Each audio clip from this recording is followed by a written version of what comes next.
ಕಿರಿಯ ಆಶ್ರಮದ ಒಬ್ಬ ಸದಸ್ಯೆ ಕೂಡ ನಾನು.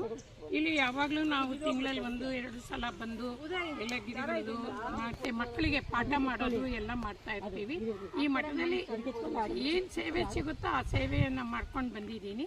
ಮತ್ತು ಈ ಅರಳಿ ಮರನ ಇವತ್ತು ನಿಮ್ಮಗಳ ಸಹಾಯದಿಂದ ನಾನು ಈ ಅರಳಿ ಮರನ ಹಾಕೋದಕ್ಕೆ ನರ್ಸರಿ ಪ್ಲ್ಯಾಂಟ್ಸ್ನ ಮಾಡಿದ್ದೀನಿ.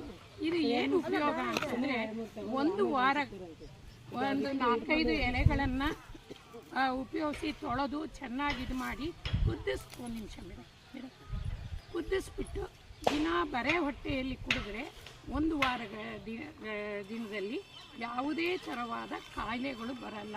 ನಾವು ಯಾವುದೇ ಮೆಡಿಸಿನ್ಸ್ಗೂ ಇದನ್ನು ನಾವು ತಗೊಳ್ಳೋ ಹಂಗಿರಲ್ಲ. ಅದರಿಂದ ನಾನು ಅರಳಿ ಮರವನ್ನೇ ನಾನು ಸೆಲೆಕ್ಟ್ ಮಾಡಿ ಇಲ್ಲಿ ಹಾಕಿದ್ದೀನಿ.